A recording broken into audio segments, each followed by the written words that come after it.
If you want to reuse this look that you just generated, that's fairly simple. If you move on throughout your timeline and basically go to the next clip, you can recall this via the numerical pad. So I can easily say, I just want to see what it would look like if I would use the same look here again. Since looks on the timeline are not linked to each other, you can really use this as your base for the next clip and say go in, and what's pretty obvious, the gamma doesn't seem to be right with this one here, and just lift the gamma. If you're satisfied with that, you can leave it like that and move on to the next clip on the timeline. And as you go, you basically build presets, because I can now recall the preset from one clip before, but I can also compare this against the presets from 2 clips before, and this works up to 9.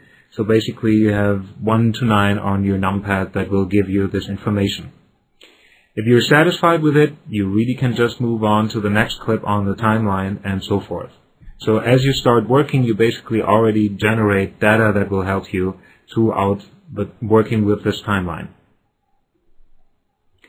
There's a second way of saving a look, and this will basically go beyond what you can do inside the environment of just one timeline. So if you already know that the guys that are doing this movie are still out there and will produce more material that is similar to this, then you can keep the look as a preset.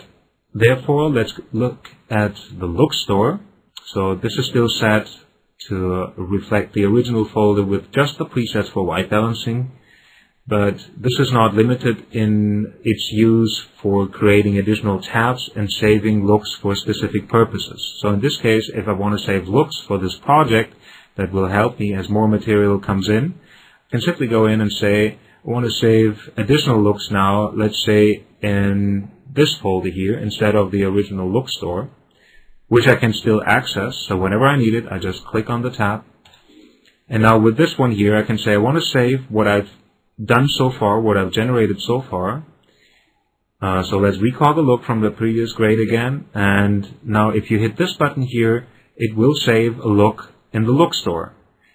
And to illustrate the purpose of this, now I can completely delete whatever is on the timeline and bring other footage in. Doesn't matter from where it's coming from. It really can be pretty much everything. So let's close the desktop again. We move in and out points, and I'll hit home to go to first position. So if I now click on the look here in the look store, I'll immediately get all presets reapplied on this material. So it's not a recall from the timeline, really just getting the data from this look. And again, this is not sticky with the look preset, so I don't have to worry about that part anymore. Once I have that in, I can easily go on and say I want to make changes here in all parts that are accessible in both primaries, secondaries, whatever it is. So whatever you see here, what has been touched so far, you can continue to work, make changes, and it's not linked to the preset. So if I need the preset again, it will have the original data.